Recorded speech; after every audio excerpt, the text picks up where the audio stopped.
Donc de façon très simple, il suffit d'un hémogramme. Donc souvent la grande majorité de ces maladies asymptomatiques sont mises en évidence par une simple prise de sang. On va regarder les globules et on va voir qu'il y a un excès de ce type de globules blancs que sont les lymphocytes, et on va pouvoir à partir de là faire des analyses un petit peu plus sophistiquées pour montrer que ces lymphocytes sont toutes les mêmes, sont ce qu'on appelle le terme monoclonal, issus d'une même population, et donc par une simple prise de sang et d'études biologiques spécifiques, on aura le diagnostic de leucémie lymphoïde chronique.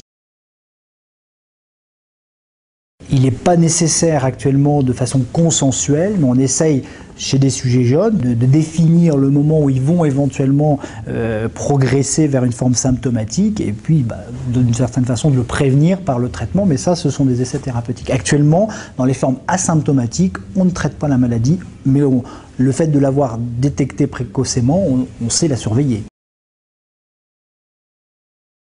Exactement, c'est de faire des prises de sang régulièrement et d'examiner le patient pour détecter ses signes généraux, d'avoir un bon examen clinique pour voir les ganglions, parce que c'est quelque chose d'important.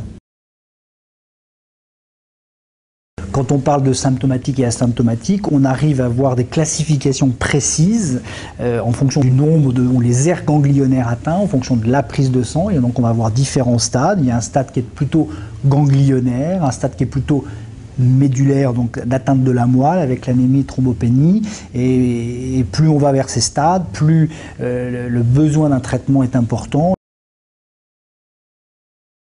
Le traitement a beaucoup changé ces dernières années. On était il y a encore 10-15 ans sur un traitement plutôt palliatif. On essayait d'un petit peu améliorer les symptômes. Aujourd'hui, on sait que l'association de chimiothérapie avec des anticorps anticellules leucémiques donne des réponses extrêmement de bonne qualité, et on apprend de plus en plus que plus la qualité de réponse est meilleure, mieux la qualité de vie globale du patient sera meilleure. Donc on va essayer d'obtenir des réponses de bonne qualité avec des traitements de chimiothérapie associés à des anticorps. C'est l'association de fludarabine, qui est une chimiothérapie, de cyclophosphamide, qui est aussi une chimiothérapie, avec un anti-CD20 qui est le rituximab. Et c'est aujourd'hui ces trois molécules données en cure séquentielle qui donnent vraiment de très très bonnes réponses et qui vont augmenter ce qu'on appelle la survie globale, c'est-à-dire on aura au total des patients qui vont avoir une qualité de vie beaucoup plus longue que sans traitement.